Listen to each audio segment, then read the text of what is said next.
नमस्कार.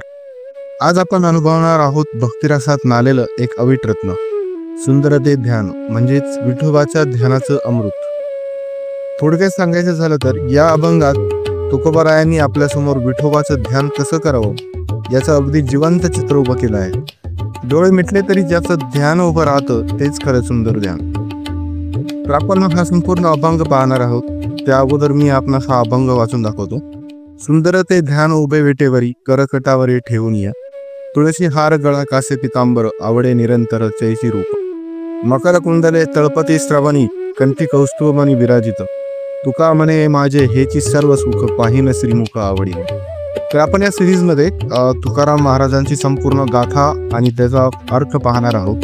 तर आमचा हा प्रयत्न आपणास आवडला असेल तर कृपया व्हिडिओला लाईक करा आणि शेअर करा. चला तर आपण ओळीने अर्थ पाहूया.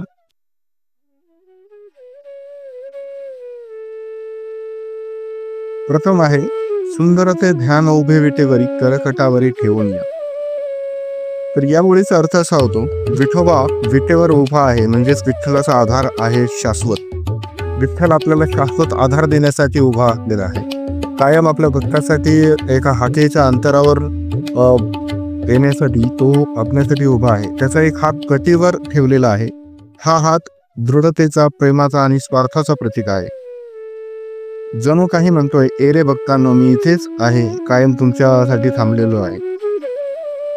पुढे महाराज म्हणतात, तुळशी हार गळा कासे पितांबर, आवडे निरंतरतेची रूप. विठोबाच्या गळ्यात तुळशीचा हार आहे. तुळशीचा हार हा सुवास आणि पवित्रतेचं प्रतीक आहे. त्याने अंगावर सुंदर पिवळा पितांबर नेसलेला आहे, जो सौम्यता आणि तेजाचा संगम आहे. हे रूप पाहिलं की भक्ताला काहीच वेगळं हवंसं वाटत नाही, कारण विठोबाचं दर्शन म्हणजे परिपूर्ण आनंद आहे. पुढे महाराज म्हणतात, मकर कुंडले तळपती श्रवणी, कंठी कौस्तुभमणी विराजित. त्याच्या कानात मकराकृती कुंडले झळकत आहेत. मकराकृती कुंडले म्हणजे समुद्रातील मकर म्हणजे सागर मंथनाचा तेजस्वी परिणाम आहे. विठोबाच्या गळ्यात कौस्तुभ मणी आहे. तो मणी श्री विष्णूचा दिव्य अलंकार आहे आणि तो या ध्यानात विठोबाच्या दिव्यता आणि ब्रह्मांडव्यापी सामर्थ्याची आठवण करून देतो. चौथ्या चरणामध्ये महाराज म्हणतात, तुका म्हणे माझे हेचे सर्व सुख, पाहिन श्रीमुख आवडीने. शेवटी महाराज एक सुंदर निष्कर्ष देतात. ते म्हणतात, माझं सगळं जीवन, माझं सर्व सुख फक्त एकाच गोष्टीत आहे आणि ती म्हणजे विठोबाच्या श्रीमुखाचं त्या प्रेमळ चेहऱ्याचं दर्शन होय.